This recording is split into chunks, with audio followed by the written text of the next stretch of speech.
Ciao guys, welcome to another episode of the Personal PR Show. And today we are here with Swey, all the way from Armenia. It's not that she's Armenian, but she's based in Armenia, right, Swey? Yeah, absolutely. I've been here for almost 2 years now and I'm enjoying it. Who knows where the next place is going to be, but for now I'm here and I'm loving it.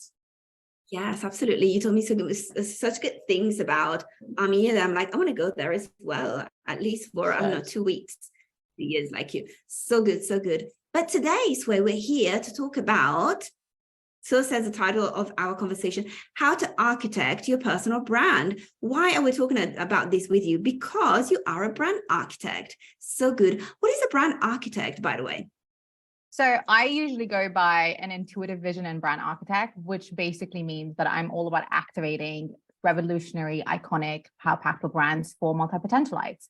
And what it really means to be a vision and brand architect is someone who really sees what the grand idea is and bring that grand idea into a grounded state where it actually becomes a reality, and translating the basic energetics of the multipotentialite who comes from multiple different energy forms into a streamlined space that can actually allow a person to be seen and heard for all that they are without compromising any aspect of themselves. Oh my God, I love that. It sounds like a dream come true. Like be relevant in the field, in our field, yeah. Right? But at the same time feel aligned, do something that feels aligned for us. That's perfect. Absolutely.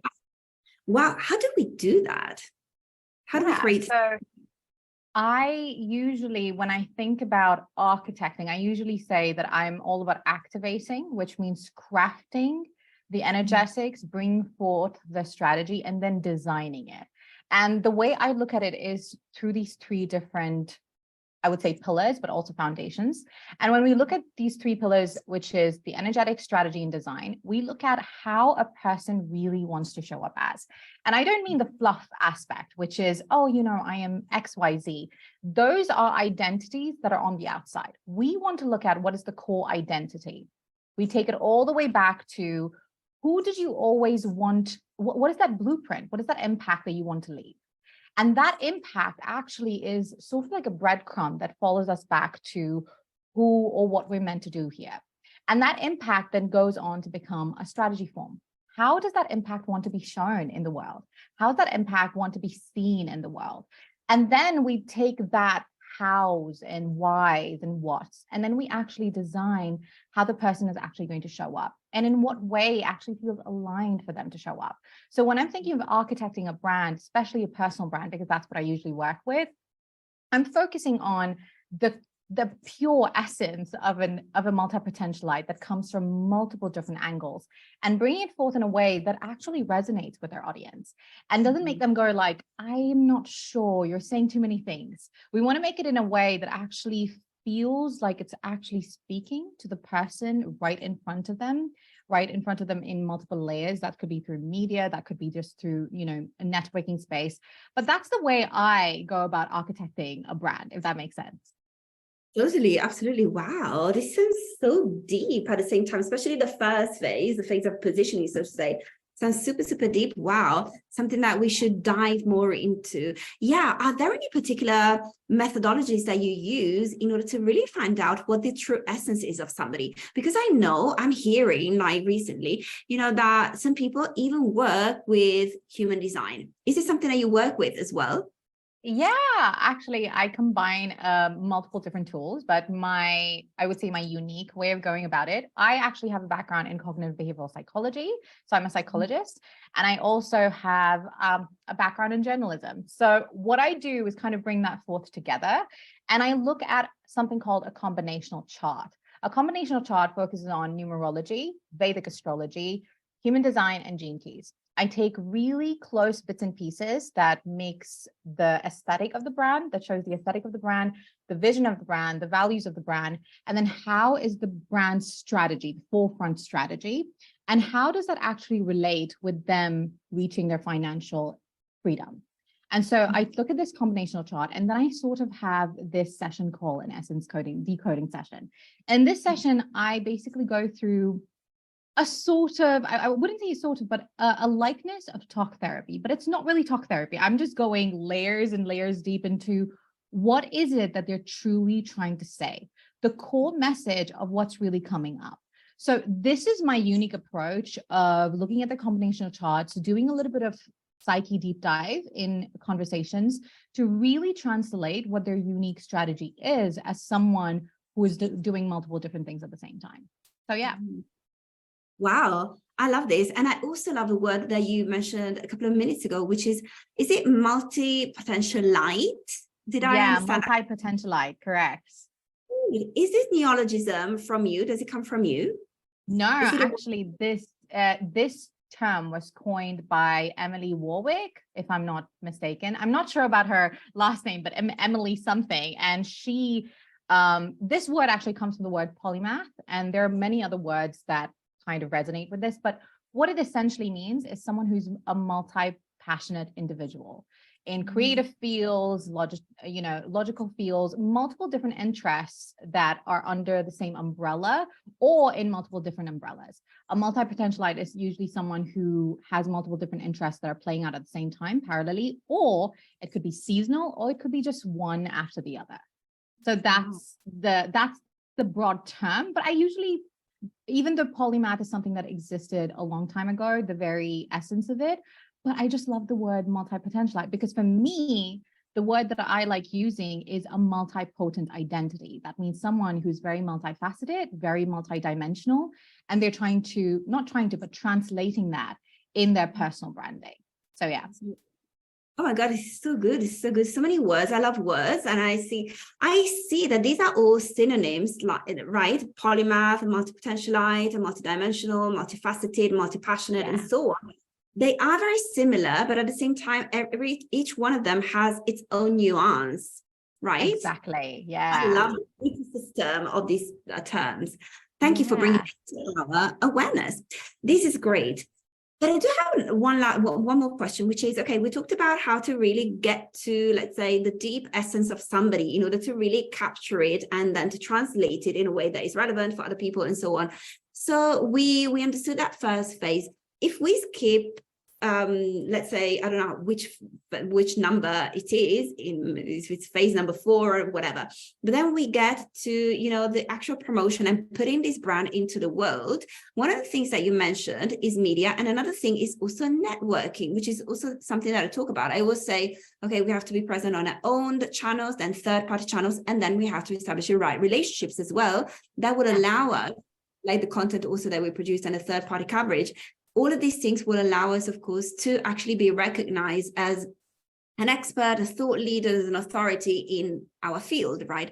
And I'm so happy that you talked about networking and the relationship building as well. So in your experience, how important, we know that it's important, but how exactly does networking, what role exactly does networking play when it comes to the promotion of a personal brand?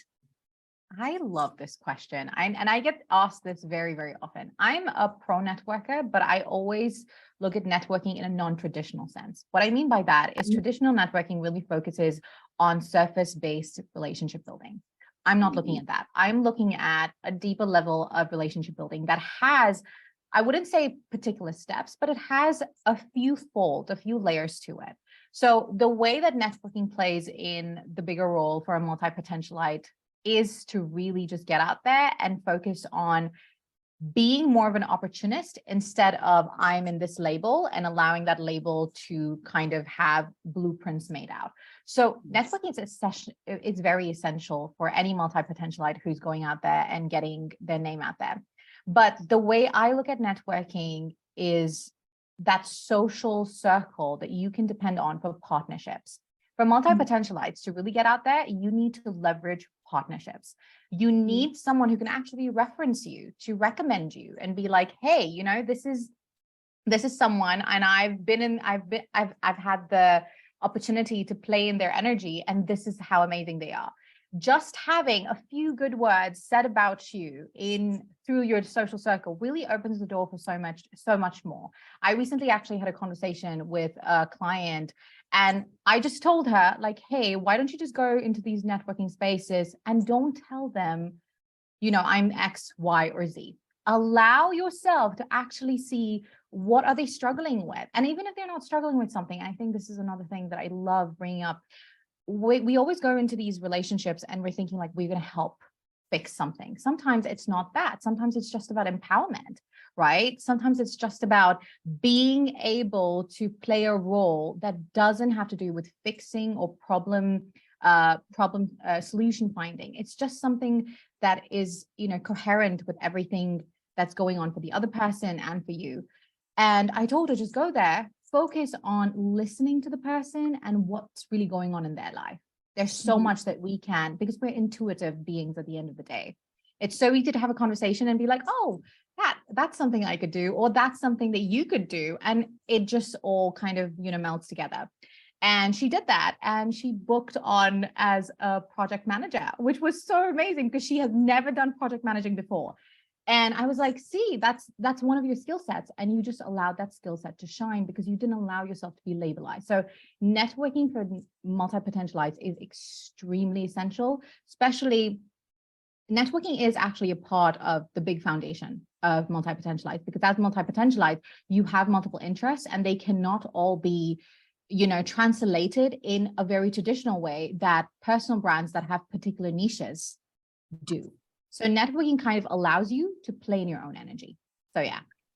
Oh my God, I'm so happy that you brought up the niches, because that was going to be my next question, which occurred to me about 45 seconds ago. So Sway, the question is, if we are a multi-potentialite, do we have to have only one niche that we're serving, or can we have more than one niche? That was going to be my question. I first of all, again, I love this question because it's so me. First of all, no niches. I'm a no niche person, specifically because I'm a multi-potentialite myself. Whenever I introduce myself in networking spaces, I just introduce myself as I'm a multi-potentialite entrepreneur with 6 different businesses. But in other words, I'm also known as an intuitive vision and brand architect. So that gives them like a gateway, like, oh, she has a specialization, but she's also someone who is a Jill of all trades. So I'm a no niche person, and I usually recommend my clients as well to be a no niche person. But that does not mean that we don't have our own unique niche. We just have a completely different way of, I wouldn't say focusing, but viewing niches. So when we're speaking to multi-potentialites have a unique niche, which is their personal brand in itself. Very often, people don't realize that your niche is based on your personal branding. And your niche could be whatever you want it to be, as long as you can cultivate it within your personal brand sphere. So for a multi-potentialite, it isn't about what they do. It is about what they're about. What are their values? What is that big vision, right? What are those unique ideas that they have? Those are the cornerstones for their personal brand. And that in itself becomes their unique concoctional niche. So yeah. Yeah. Oh my God, I'm so happy that you meant that you explained this. Thank you so much. This is what I believe as well. Usually I say, okay, it's not that I'm not in favor of niches. Sometimes it makes sense, right? But it doesn't have to be all the time, right? Because with some people, it's more important to create a movement. And then without that movement, you'll be able to, let's say, issue niched offers, right? But they all relate back to the main movement, right? Absolutely. So we totally agree on that. Wow. I know that we have 3 more minutes, and I have a question for you that I don't ask a lot of people. Sometimes I ask it. And when I see that, the person that I'm interviewing is really a visionary, which of course you are 100%. So the question is, what is something, actually, I'm going to ask you the question, then I will, give it a super quick explanation. But what is something that seems to be impossible in your niche, or let's say rather in your industry now? Right? But maybe, okay, number one, what seems to be impossible? And then maybe we can ask ourselves, is it really impossible, or is it just difficult? For example, at the beginning of the 60s, until the beginning of the 60s, it looked impossible to put a human on the moon. But then a few years later, it was possible. So it revealed itself not to be impossible, but just actually difficult, because of course it was difficult, right? So in 2023 today, when it comes to the architecture of a personal brand, what seems to be impossible? And is it just, really impossible, or is it just difficult, Sway? I genuinely have done so much research on this, especially when it comes to building a brand. And I feel like there is nothing that's, relevantly impossible or difficult, but it's a very subconscious thing. So in my space, I don't call it an industry or, a niche, but in my space, what I have seen from multipotentialites is that very thought that we cannot be seen for all that we are. And there's always this, this thought, like, I have to be this. And I feel like that thought of I have to show up like this or do it this way or XYZ, it kind of goes back to the thinking of everything needs to be hard for it to be successful. But I'm a true believer that all strategies work. It's just about consistency and flowing with that strategy. And second, when you have a thought that I have to show up this way, you need to ask yourself, and I recommend this to everyone that's watching, you need to ask yourself, how much of this is me putting pressure on myself, or how much of this is me just kind of soaking in what society is putting forth and trying to fit in. If you want to be a visionary, you need to stop thinking about fitting in. In fact, you need to be thinking about, how can I make a square into a triangle? How can I make a square into a rectangle, or a rectangle to, I don't know, what are the other shapes? I keep forgetting. But, expansion is the thought. So I don't think there's anything impossible, but I think it's about the thought of putting pressure on ourselves to be and show up in a certain way. And multipotentialites feel that a lot often, and they try to niche down. You don't have to focus on niching down. You just need to focus on allowing yourself to sit with how much of this is a requirement from my end, or how much of this is something that I feel that I have to fit into. If it's automatically I need to fit into, let's take a step back, review that again, and see how we can expand instead of fitting in. So that would be my answer to that. Oh, this is so good, because you talked about both sides of the spectrum. So to say, on one side we have niching down, and on the other side we have expansion. Oh my God, I'm so happy that you brought up both topics in the same answer. Expansion is something that I've been looking into, but forever, of course, but especially over the past week, because I started following somebody who's constantly talking about expansion, 10xing and so on. And so it was music to my ears to hear these words. So the next time that you come to the Personal PR show, I guess we have to talk about expansion, Sway. What do you think? Yeah, for sure. I'm always having a fun time when I'm having a conversation with you, Jessica. So I'm always down. Oh, thank you. Yes, thank you so much. Because we had a conversation a couple of times already. Once it was a panel, and once it was an interview on your summit, right? Summit, exactly. Yeah. So please come back to the Personal PR show. You're welcome anytime to talk about expansion next time, but then many other topics in the next few months too. Wow, this has been a very enriching conversation, expansive conversation as well. Thank you so much. Yeah. Thank you so much, Sway. And is there anything that you would like to mention before we say goodbye? Other than the fact that I absolutely love this conversation, and thank you so much for having me here. For those who resonated with whatever I said, just drop me a follow and chat with me. I'm a real person. Personal brands are all about being real and authentic. So let's share a little bit about authenticity. You can follow me on, or just drop me a DM at Sway to Success, and I'm happy to have a conversation with you. Other than that, the biggest takeaway in all of this is, if you're considering, and if you are a multi-passionate creative entrepreneur, allow yourself to constantly be inspired by your ideas to expand yourself. That's basically it. That's the key word of this whole conversation, expanding. So good. But also multi-potentialize. Multi-potentialize, yeah. This is the favorite word that I take away from this conversation. I have to write it down and expand my vocabulary now with this new word. So good, so good.